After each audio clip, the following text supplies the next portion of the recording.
हमारी इस वीडियो का टॉपिक होने वाला है आउटडोर की फुल वायरिंग। आउटडोर की जो वायरिंग होती है हमारी, इसको हम किस तरह कर सकते हैं। नॉन इन्वर्टर एसी, जो नॉन इन्वर्टर एसी होता है, इसमें हमारा आउटडोर के अंदर नॉर्मल जो हमें देखने को मिलता है, एक कंप्रेसर और एक कंडेंसर फैन मोटर जो हमारी हीटिंग को आउटडोर की बाहर निकालती है। और हमारा कैपेसिटर होता है एक कंप्रेसर का, उसमें एक फैन मोटर का कैपेसिटर होता है। और ये गिनती के कुछ पार्ट्स होते हैं आउटडोर के अंदर, जिनकी वायरिंग हम इसमें बताएंगे वीडियो के अंदर। तो बहुत इजी तरीके से समझाएंगे, बारी बारी ए टू जेड हर एक चीज़ बारीकी से बताएंगे बहुत इजी तरीके से। और इसमें जो हमारी मोटर होगी, 3 तार वाली मोटर होगी इसमें, और 4 तार वाली मोटर भी आती है। एसीओ के अंदर 5 तार वाली भी आती है, नॉन इन्वर्टर एसीओ में जो हमारे एसी सप्लाई पे चलती है, यानी अल्टरनेटिंग करंट पे। और नॉन इन्वर्टर एसी के ऊपर बात करेंगे, यानी कि जो हमारा एसी करंट पे चलता है उसके ऊपर हम बात करेंगे। और नॉर्मल हमारी जो मोटर इसमें रनिंग स्टार्टिंग कॉमन, यानी कि 3 तार वाली हमारी इसमें मोटर रहेगी, जो आपके सामने मैंने कुछ इसमें चित्र भी बना रखे हैं, कॉमन रनिंग स्टार्टिंग। और इसको जो है ट्रेस करने का भी मैंने बता रखा है कैसे ट्रेस होगी कॉमन रनिंग स्टार्टिंग। इसको आप ट्रेस भी कर सकते हैं वीडियो देख के मेरी दूसरी। और इसमें भी हमारा कंप्रेसर जो है 3 टर्मिनल रहेंगे इसमें, कॉमन रनिंग स्टार्टिंग। और ये हमारा फैन का कैपेसिटर हो गया, ये फैन का मोटर जो है हमारी फैन मोटर आउटडोर की, इसका कैपेसिटर ये हो गया 3.5 यूएफ का। और ये जो हमारा 45 यूएफ का कैपेसिटर है हमारे कंप्रेसर का हो गया।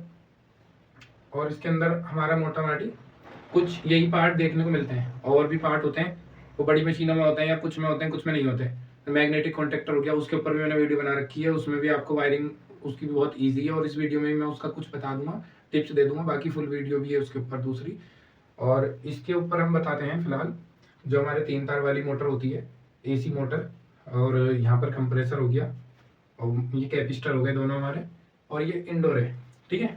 इंडोर से हमारी 3 वायर आ रही हैं, एक तो हमारी अर्थिंग की हो गई, एक न्यूट्रल हो गई, और एक होगी लाइन।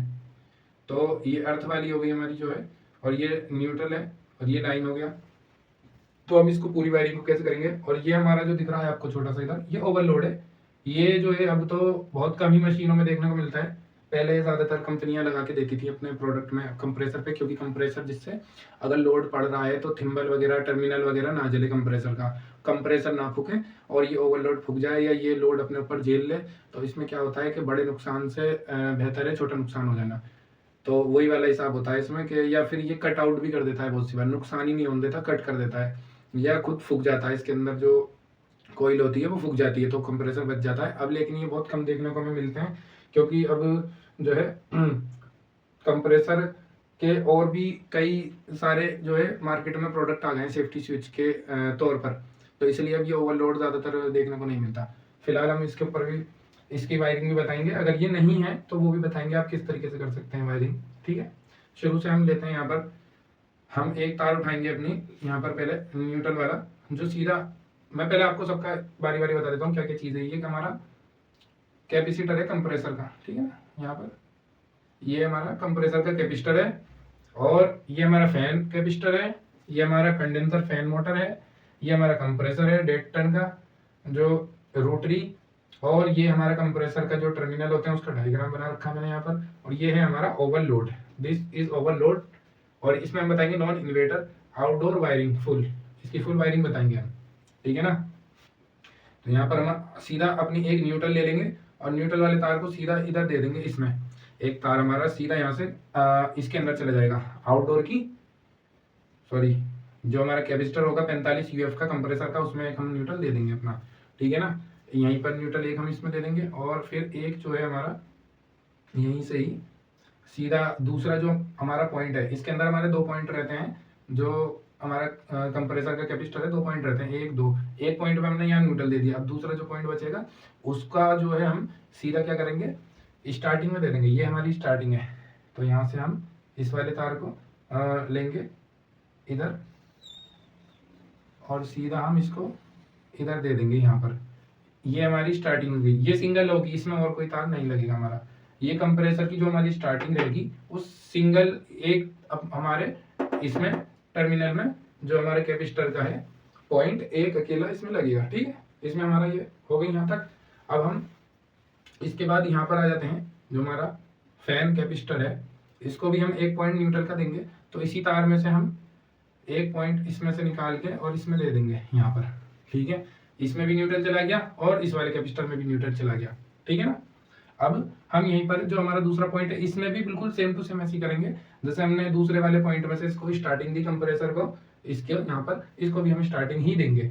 ये हमारा स्टार्टिंग का पॉइंट है सीधा इसमें, ठीक है। दूसरा जो पॉइंट होगा वो सिंगल स्टार्टिंग में लगेगा, ओनली ऑन स्टार्टिंग, ठीक है।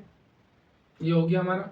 अब हम इसकी रनिंग पे आ जाते हैं फैन मोटर की। अब रनिंग का जो पॉइंट रहेगा हमारा यहाँ पर, ये हमारा जो है दूसरा निकल के सीधा इधर इस वाले पॉइंट में चले जाएगा। यहाँ पर रनिंग में एक ही टर्मिनल में हमारे यहाँ पर दो तार लगेंगे, एक तो हमारा न्यूट्रल का आ जाएगा इसके अंदर और एक हमारा तार सीधा चले जाएगा रनिंग का, जो फैन की है हमारी रनिंग, ठीक है ना। ये हमारी यहाँ पर इसकी आधी वायरिंग कंप्लीट हो गई है मोटर की और एक वायर रह गई है सिर्फ। ये हमारा कॉमन का जो तार रहेगा हमारा वो हम सीधा यहाँ से फेस से दे देंगे इसमें एक, ठीक है ना। मैं यहाँ से निकाल देता हूँ, इसको हम यहाँ से उठाएंगे सीधा यूं करके और यहाँ से लेंगे। ये इधर जगह थोड़ी कम है, मेरे को घुमा के लेना पड़ेगा। हमें ये जो है यहाँ लाइन में देना है सीधा, ठीक है ना। मैं आपको इजीली समझाता हूँ जिससे आपको कोई दिक्कत ना हो। ये हमने कॉमन लिया सीधा और यहाँ से ये उठाया और ये आगे यूं और ये आ गया हमारा यहाँ पर लाइन में, ठीक है। ये लाइन ये रहा, तो कॉमन का है हमारा, ये सीधा चला जाएगा एक हमारा लाइन के अंदर इस वाले पॉइंट में जो हमारी लाइन आ रही है, यानी फेज जो आ रहा है, ठीक है ना। ऐसे ही ये वाली हमारी वायरिंग कंप्लीट हो गई है। अब हम इसको अपनी कंप्लीट कर लेते हैं। जो हमारा रनिंग का पॉइंट है ये वाला, इसको भी हम यहाँ से उठाएंगे सीधा और हम इसको उठा के सीधा इसी वाले दूसरे पॉइंट में इस वाले में दे देंगे। बिल्कुल सेम टू सेम है दोनों की वायरिंग, जैसे हमने इसमें करा वैसे इसमें करना है। इसका रनिंग का एक पॉइंट उठाएंगे सीधा और कैपेसिटर का जो न्यूट्रल हमने दिया था उस वाले न्यूट्रल वाले में हम लगा देंगे। यहाँ पर हमारा जो है कंप्रेसर को यहाँ पर न्यूट्रल भी मिल जाएगा और हमारा यहाँ पर इसको कैपेसिटर को न्यूट्रल भी मिल गया और इसको भी न्यूट्रल मिल गया यहाँ पर, यानी कि ये हमारी वायरिंग 90% कंप्लीट हो गई। बस हमारा एक पॉइंट बचा है ये कॉमन वाला। तो हम इसको क्या करेंगे, यहाँ से सीधा पहले हम इसको ओवरलोड में दे देंगे एक तार, यहाँ पर ओवरलोड में चला गया। अब क्या है, दूसरा वाला यहाँ से हम ओवरलोड में से दूसरा जो हमारा पॉइंट है इसमें से ये एक तार जोड़ेंगे और इसे यहाँ से निकालेंगे यूं करके और इसको सीधा दे देंगे हम इधर लाइन के अंदर इस वाले में। ये हो गई हमारी वायरिंग कंप्लीट बिल्कुल। अब मैं बता रहा हूँ आपको, इसको यहाँ पर जो है ये हमारा इधर से जैसे फेस निकलेगा, ये फेस गया हमारा सीधा ओवरलोड पे। अब यहाँ क्या होगा, जब फेज यहाँ पर ओवरलोड पे पहले आएगा तो लोड इधर पड़ेगा। अगर कुछ भी दिक्कत होती है, एम्पियर ज़्यादा आते हैं, करंट ज़्यादा आता है, तो ये अपने ऊपर लोड ले लेगा यहाँ पर और यहाँ से सप्लाई कट हो जाएगी। इसका काम यही होता है, ये सप्लाई कट कर देगा तो यहाँ ये कंप्रेसर हमारा सेफ रहेगा। इसका काम यही है, ये हमारा एक तरीके का सेफ्टी स्विच होता है, ओवरलोड जिसको हम बोलते हैं। ये ओवरलोडिंग के लिए होता है, ओवरलोड होता है तो ये बचाता है मशीन को। ओवरलोड पीछे से ओवरलोड हो गया, जैसे एम्पियर का, करंट का, एम्पियर ज़्यादा आ गया, करंट ज़्यादा आ गया। और स्पाइक्स होती हैं, स्पाइक्स भी बहुत सी बार होती हैं, बाकी इसमें इतना उसका रोल नहीं है। स्पाइक्स ज़्यादातर, स्पाइक्स से जो नुकसान होता है वो हमारा पीसीबी सर्किट को होता है। तो फिलहाल के लिए ये आपको जो मैंने बताया मोटा मोटी ये बात थी। इसमें इस तरीके से कुछ वायरिंग होगी, बहुत इजी वायरिंग है, नॉर्मल। यहाँ से जो है पूरी वायरिंग मैंने आपको समझा दी है और इसका स्क्रीनशॉट भी आप ले सकते हैं अगर लेना चाहें तो, उससे आपको समझने में आसानी होगी और जब आप इसको चलाएंगे तो आपका आउटडोर चल पड़ेगा। और एक तार जो हमारा रह गया ये अर्थिंग का, ये सबको ही पता होता है नॉर्मली। जो हमारा एक मोटर के अंदर से एक अर्थिंग का पॉइंट निकला रहता है हमारा, या कहीं पर भी हम इसको अटैच कर देंगे मोटर के अंदर। ये जैसे हमारा यहाँ पर अर्थिंग का तार है, इसको हम ले जाके सीधा इसमें अटैच कर देंगे कहीं पर भी मोटर के अंदर जहाँ बॉडी, लोहे की बॉडी है उसकी। और कंप्रेसर में भी एक और हमारा जो है पेच वगैरह दे रखा होता है, या बॉडी में कहीं पर भी हम जहाँ लगेगा हमें वहाँ हम इसको अटैच कर देंगे तो अर्थ मिल जाएगा। जैसे ही हमारी यहाँ पर अर्थिंग का पॉइंट होगा तो हम उसे बॉडी से टच कर देंगे। कुल मिला के इनमें ऑप्शन होता है, तार दे रखा होता है बॉडी, मोटर में भी और कंप्रेसर में भी। तो अर्थिंग का जो तार है वो हम बॉडी में अटैच कर देंगे। तो इस तरीके से हमारी लाइन, न्यूट्रल और अर्थ तीनों तार, तीनों वायरिंग कंप्लीट हो जाएगी यहाँ पर फुल।